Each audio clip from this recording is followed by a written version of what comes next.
Hey YouTube, this is Siren Frost. I'm coming at you with a final deck profile just for today. We have anything to do with Pale Moons. And this is going to be my updated deck profile. I haven't played this deck in an awful long time, but thanks to the new support I got today, I figured why not just give you guys a little bit of a show. And if I ever do come back playing Vanguard again, or coming back from it, and I'm hoping to play this deck once again, so... Anyways, so the new stuff has been combined along with the classics, so let's get on with the new stuff. So my starting Vanguard is Hypnotist Collector. When another unit is called from the soul to rear guard, you can place her into the soul and you can draw a card and you can soul charge one card. And of course she's a Forerunner. So that is actually a plus right there. Like you're actually getting a card and you're getting a soul charge to power up your hand and power up your soul as well. And I like the artwork because she's a cute little mousy. Yes, I still have an infatuation towards my my Pale Moons, guys. Oh, and if I forgot to mention, this is a Beast Tamer Stride deck. I'm sorry if I didn't mention in the beginning. Anyways, for trigger lineup, I'm playing the new trigger Tender Breeder because unlike her counterparts, Candy Clown and Popcorn Boy, and I think Lydia and Tender Breeder are the only two female heal triggers that are in the Pale Moon community right now. But except Lydia, or I forgot what the fuck her name is. Let's see. Nadia is the only one. Nadia and Tender Breeder are the only two female heal triggers that we got. And to me, Nadia belongs into Silverthorns, and Tender Breeder belongs to anything. Like, from Harri, to Beast Tamers, to, whatever the fuck you want. And I just like the artwork, guys. Like, it's more pleasant, you know, compared to other cards. But I have to remember one thing, though, is that the Pale Moons are very notorious for being assassins, so I have my fair tendencies on that one.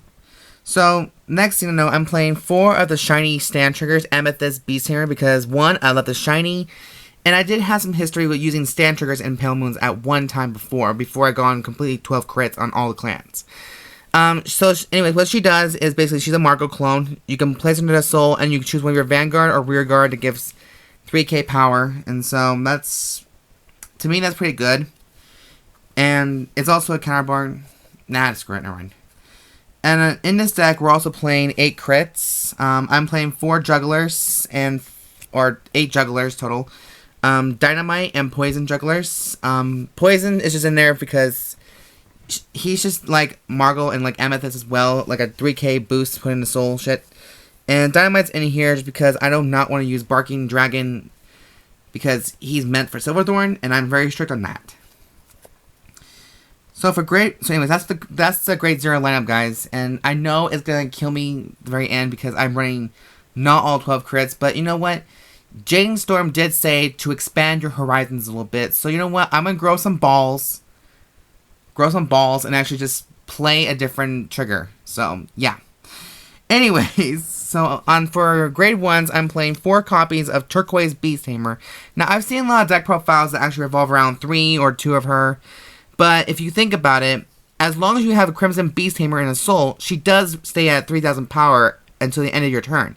So with the stand triggers, you can basically stand her back up or choose your front row and just keep on doing multiple attacks, which is basically what Pale Moons are basically notorious for. Multiple attacks as well, besides Aqua Force and their multiples as well. So, yeah, that's what she's in here for, and, you know, you can't really have a Beast Tamer deck without all the Beast Tamers with some support, so, you know. Next, I'm playing 4 copies of Obsidian Beast Tamer. She's the newest Beast Tamer in the family. And she's also the 10k attacker for Generation Break. Now, honestly, I do have a strong feeling against using 10ks or 12k attackers if they're not matching my playstyle or meshing it pretty well, because I'm used to mostly effects. But I guess it won't really hurt to have a little bit more power when it comes to, you know, kicking your opponent's ass in the next millennium and show them who's the real boss in the game. Yes, I'm being a little cocky, so shut up. No, never mind. Anyways, so, and next I'm playing 2 copies of Moonlight Melody Beast Tamer Betty. Normally I was thinking about running all 4 of her, but after this deck's mostly about Beast Tamers, and she's just a Moonlight Millie, so she's not a controller of beasts, but she's a music creature. Anyways, her skill is for Generation Break 1, you counterblast 1 card. At the end of the battle that this unit boosted a rear guard, you may pay the cost. If you do, put the rear guard that's been boosted into your soul and choose up to 1 card with a Magia ability from your soul and call it a rear guard. So here's the best little idea that I could think of. You can use this to boost Jacqueline, and you can use Jacqueline's ability to superior call a grade 2 or less Pale Moon unit from your soul to a rear guard, and then Jacqueline can go back into the soul, and then you replace it with either well, actually, it was just Harri, because the rest of the Magias have never been supported out yet. So we're gonna have to wait for next year for more support for Pale Moon. So that's why she's in there. That's why she's only 2, because you're not 100% guaranteed that you're going to get the Magia ability off the spot. And then finally, for grade 1s, I'm playing the 4 copies of Hades Hypnotist, the classic perfect guard that I think everyone seems to forgot about, unless they remember him all too well and not focus mainly on the G Perfect Guard. I'm going to think about replacing him with a G Perfect Guard once she comes out, and then maybe boost that deck up with a bit more with the new stuff as well, if I can get my cases, so hope to God I can. Anyways, moving on. So for grade 2s, I'm playing 4 copies of Crimson Beast Tamer. She is one of the classiest Beast Tamers ever, and she does the same thing as Turquoise does. Like, as long as you have a copy of her in a soul, she gets +3 K power and continuous at all times, continuous until the end phase of your turn. So, basically, that's what the combination was about. That's why Turquoise and Crimson are in there at 4, because you can make a whole backline full of Turquoises and keep your rest of your units, like her, Sinhalite, Amanda even. Just you can do crazy shit with this deck. That's why Pale Moons, to me, is very quite versatile. And I feel bad not playing this deck as much. Sorry, girls. Next, we have the newest family of the Beast Tamers, 4 copies of Sinhalite Beast Tamer. She is a 12k attacker, and like I just said, you can, with Turquoise, you can do amazing shit with this. So basically, you can swing for a 20k column on your stride. So that's why she's in there, and I do love the artwork. And now, at first, I thought when I saw this little slit right here, I thought her titties were hanging out. But according to, I didn't know that Vanguard was kind of notorious for making dubs, so I didn't know she had a full suit on. So then when I looked at this picture closely, she had a full set on. So, my mistake on that one. My bad. And then finally, I'm playing 3 copies of Card Dealer Jacqueline. I was thinking about putting 4 Jacquelines in here and take out maybe 1 Crimson Beast Tamer, because, that's just how I am. I like to have my boosted grade 2 units as well. I don't know what's up with me on that one. But anyways, what Card Dealer does is that you counterblast 1. When this unit attacks a Vanguard, if she has been boosted, I can pay the cost. If I do, I can soul charge 1 card and choose up to 1 grade 2 or less unit from your soul and call it to rear guard. So you can, like I said, you can do crazy shit with this. And she's almost somewhat similar to Gladiolus in New Nectar. But except, here's the thing. She allows you to choose anyone, like any Pale Moon unit, as long as it's grade 2 or less. Gladiolus allows you to superior call another unit from your rear guard as long as you have the same name. So that is very crucial, guys. Just, keep that in mind. Unless you guys already know, then, you know what? Ignore my words. Moving on to grade 3, we're playing 4 copies of the main boss, and that's Masked Magician Harri. His stride skill is you can soul charge 1, you counterblast 1 first of all, and then you soul charge 1 card and choose up to 1 card from your soul. It could be anything, like from grade 3, grade 2, grade 1, grade 0, anything. And you can call it separate rear guard, and it gets plus 5,000 to the end of the turn, and at the end of that turn, it goes right back in your soul at the end phase of your turn. Or wait, hold up. At the end phase of the turn. Yeah, it's just on the turn. So basically, he's the one who has the Magia ability. That's what I was trying to tell you about when I talked about Betty. So, and also his GB2. When this unit attacks a Vanguard, choose up the 1 card from your soul, called a rear guard, and that unit gets plus 3,000 in the turn. So, think of this way. If you superior call Sinhalite Beast Tamer, or Jacqueline, or Crimson Beast Tamer, they will get that 3k power. And that is why it's a killer in the deck. Sorry, JD boy, but you're going to be up against a very huge Beast Tamer deck, and your dragons are going to be crumbling at my feet. Speak now or forever hold your peace, woman. Alright, and for final grade 3s, we're playing the main queen of Beast Tamers, the Bunny Queen Beast Tamer. Of course, she's a limit breaker, so here's what I'll say about her limit break.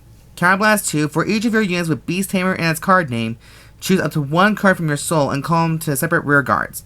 This ability cannot be used for the rest of that turn. When this unit is placed on a Vanguard Circle, search your deck for up to one for a card, put it into your soul, and then shuffle your deck. So it helps you soul charge a card straight from your deck, and for every card that has Beast Tamer in its name, then you can superior call a unit from the soul. That's why this deck's all about Beast Tamers, because she makes the deck good, in my opinion. Now, I could have gone with Melody Tamer Farah, or Cracking Beast Tamer, but that's for Legion only. Do you see that's how big of a gap that is? Anyways, moving on to G units, I'm playing, of course, the 4 copies of Ardor Dragon Master Amanda, who is one of the main bosses of the deck, and she has a Magia ability. And so her Magia skill is, when this unit attack hits a Vanguard, you can soul charge one card, and choose soul charge one card, and choose up to one card from your soul and call this to a rear guard. That unit gets plus 2k until the end of the turn. And at the end of the phase of the turn, it goes back into the soul. So, besides her and Harri working together, basically doing a double Magia ability, you basically got everything like a big, huge column to do multiple attacks with it. That's why she's gonna screw, like, F you up. It's a big fat fuck you right there, in my opinion. Next, I'm playing 1 copy of Miracle of Luna Square Clifford. He's like the only one I have. I'm looking for 3 more of him, to be honest, because I want my full playset, Pale Moons, and other stuff. So, when this unit attacks, hits a Vanguard, choose a gray 2 or less card from your soul, call it a rear guard, and that unit gets plus 2k at the end of the turn. And he also combos well with Harri as well. So, he might be Harri's future, or something like that. That's just me. Next, for the final one, we're playing 3 copies of Miracle Element Atmos, because I was thinking about putting Luki in here, but that card requires a heart with Luki in its name, so I don't have that prepared. So I'm sticking with 3 Miracle Atmos until I get more Luki's and more Pale Moon Strides, just to make the deck more plausible. So anyways, guys, he's just an air for to fill in the void. Anyways, guys, that is my newest updated deck profile of my Beast Tamers featuring Pale Moons, thanks to the new cards and the Harri support. Let me know what you guys think about this in the comment section down below, and thank you guys for watching during all my little extravaganza moments, and don't forget to subscribe, like this video, thumbs up for it, comment, and, yada yada yada, etc. Whatever you guys say these days. Anyways, thanks to Siren Frost. This is Siren Frost, and thank you guys for watching. See you next time. Bye!